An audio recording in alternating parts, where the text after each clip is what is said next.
नमस्कार दोस्तों, आप सभी का स्वागत है मेरे इस चैनल पे।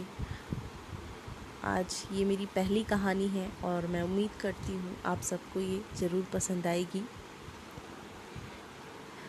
आज के दौर में कहानियाँ हमारे जीवन को बहुत ज़्यादा रिलेट करती हैं, बहुत ज़्यादा जोड़ती हैं। और आज भी जब हम खाली बैठे होते हैं तो कहानियाँ पढ़ना या सुनना हमें सबसे ज़्यादा अच्छा लगता है। तो आज जो मैं कहानी आपको सुनाने जा रही हूँ वो मेरी खुद की लिखी हुई है और मैं उम्मीद करती हूँ कि आप सबको पसंद आएगी। साथ साथ मैं वो कहानियाँ भी सुनाऊँगी अगर आप कमेंट बॉक्स में डालें। अगर आप कोई कहानी सुनना चाहते हैं तो मैं कोशिश करूँगी कि मैं उसे आप तक ज़रूर पहुँचाऊँ, आपको ज़रूर सुनाऊँ। तो चलिए बढ़ते हैं अपनी कहानी की तरफ। कृष्णा जी चौड़ी कद काठी, सांवला चेहरा और अपनी हंसमुख स्वभाव के कारण लोगों में काफ़ी प्रिय थे। भारत जब आज़ाद हुआ था तब वो करीब 11 वर्ष के थे। उनके पिताजी का देहांत जब हुआ था तब उनकी उम्र महज 5 वर्ष की थी। कृष्णा जी के 3 भाई थे और वे सभी भाइयों से छोटे थे। घर की आर्थिक स्थिति ठीक न होने के कारण इनकी पढ़ाई 10वीं तक ही रही, लेकिन अंग्रेजी में आपका कोई तोड़ नहीं था।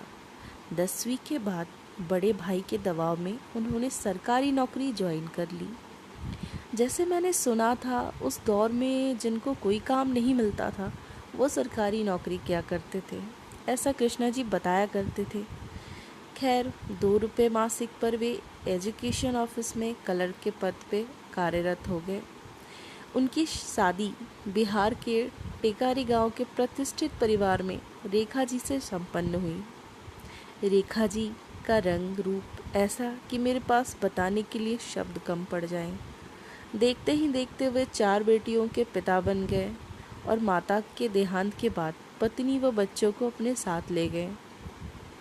गरीबी में भी पूरा परिवार खुशहाल जीवन जीता था। कृष्णा जी जिस दफ्तर में थे आए दिन उन्हें रिश्वत लेने के कई मौके मिलते थे, लेकिन वो बड़ी ही शालीनता के साथ मना कर देते। पूरा दफ्तर उनकी ईमानदारी की प्रशंसा करता। कई बार रेखा जी पैसों की कमी की वजह से उन पर 2-4 पैसे रिश्वत लेने का दबाव भी डालती और पूरी रात कृष्णा जी के अंदर ज़रूरत और ईमानदारी में बड़ी जंग चलती। अंततः ईमान को विजय मिलती। एक दिन रेखा जी के दरवाजे पर एक रिक्शा रुकी। उन्होंने गौर से देखा, ये उनके पतिदेव थे। हाथ में एक बड़ी सी चौकोर टेबल देखकर वो बहुत खुश हुई, क्योंकि घर में सजावट के सामान न के बराबर थे। उन्होंने पति से कई बार पूछा, ये कहाँ से लाए हो? कितने की पड़ी? लकड़ी कौन सी है?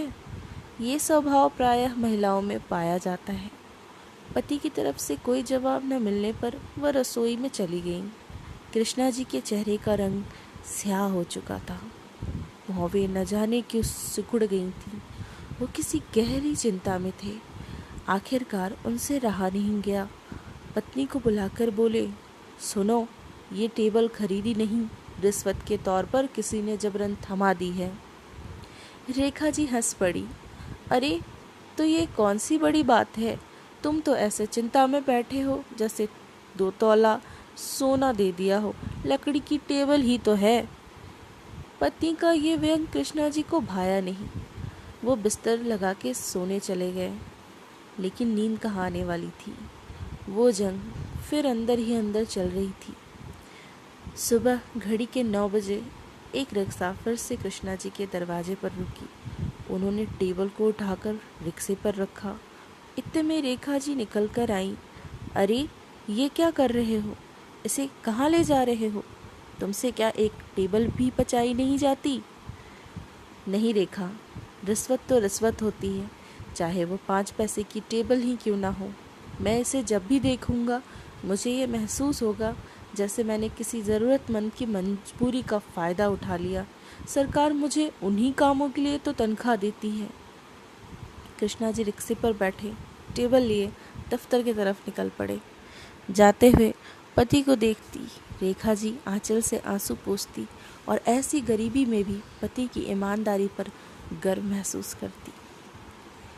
तो दोस्तों, आपको ये कहानी कैसी लगी मुझे कमेंट करके ज़रूर बताइएगा, और कोई सुझाव हो तो वो भी कमेंट करके मुझे बताइए। और ऐसी ही प्रेरणादायक और अन्य कहानियों के लिए मुझे फॉलो करें, लाइक करें और शेयर भी कर दें। तो फिर मिलेंगे अगली कहानी की दौर में। आशा करती हूँ आप सबको कहानी पसंद आई हो। आप सभी स्वस्थ रहें, अपना ख्याल रखें।